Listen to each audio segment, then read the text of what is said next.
माँ की परछाई, हृदयस्पर्शी कहानी, हार्ट टचिंग स्टोरी। आज की ये इमोशनल कहानी मुझे पसंद कुछ चुनिंदा कहानियों में से एक है, क्योंकि ये कहानी माँ और माँ की ममता को बयां करती है। चलिए पढ़ते हैं पूरी कहानी। सुबह का वक्त था। सूरज की लाल किरणें दिन की शुरुआत कर रही थी। हरे भरे पेड़ों पर पंछी मीठे सुर में गुनगुना रहे थे। ऐसे निसर्गरम्य वातावरण में सरस्वती अनाथ आश्रम छोटे बच्चों की सेवा कर रहा था। कभी कभार शायद माँ का प्यार भी कम पड़ जाए, लेकिन इस आश्रम में बच्चों को मिलने वाले प्यार में कभी कमी नहीं आती थी।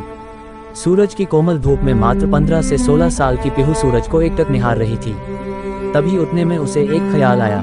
सूरज जैसे जैसे ढलता जाता है वैसे वैसे परछाइयों को पीछे छोड़ता जाता है और पीछे छूटी हताश परछाई फिर से उगते सूरज की राह देखते हुए रोती रहती है। इस विचार से पीहू का मन भर आया और उसे अपनी माँ की याद आई। तभी वह अपने मन ही मन में बोलने लगी, माँ तुझे याद नहीं कि मेरे पापा मुझे छोड़कर कब भगवान के पास चले गए?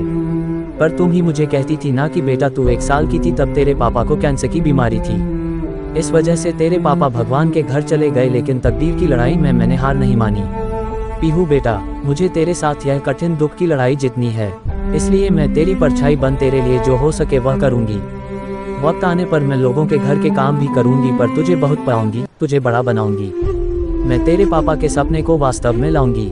तेरे पापा की बहुत इच्छा थी कि हमारी छोटी सी पीहू बड़ी होकर पायलट बने, लेकिन जिंदगी में ऊंचा उठने के लिए तेरे पापा से तेरे पंखों को मिलने वाली ताकत तेरे पापा के जाने से टूट गई। लेकिन माँ, इतने बड़े दुख के रेगिस्तान में मैं सुख की परछाई ढूंढ रही थी।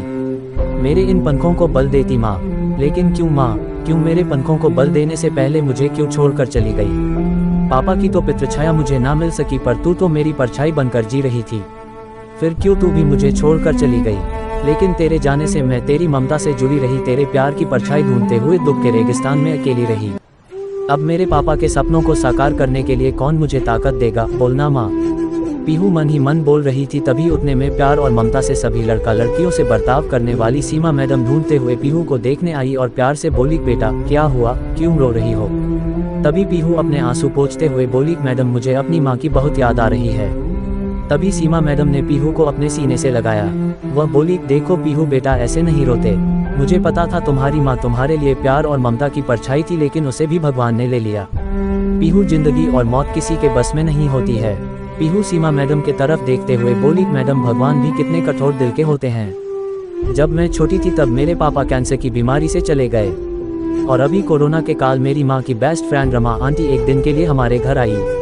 तभी माँ को कोरोना हो गया और मेरी माँ गुजर गई। वह मुझे छोड़कर चली गई। मेरे जीवन में परछाई बनकर रहने वाली मेरी माँ मुझे अब दिखाई ही नहीं देती। पीहू की यह अवस्था देखकर सीमा मैडम की आंखें भर आई। फिर भी सीमा मैडम पीहू को दुख भरे स्वर में बोली, ये देखो पीहू बेटा, जिस टाइम तेरे गांव के सरपंच ने तुम्हें इस आश्रम में लाया तब उन्होंने तुम्हारी जिंदगी की सब कर्म कहानी बताई थी। इसी कारण से मैं तुम्हें अकेले नहीं छोड़ती हूँ, लेकिन इसके आगे मैं तुम्हारी माँ बनकर, तुम्हारी परछाई बनकर जिंदगी जीना चाहती हूँ। ऐसे बोलकर सीमा मैडम ने पीहू को अपने बाहों में भर लिया और रोने लगी।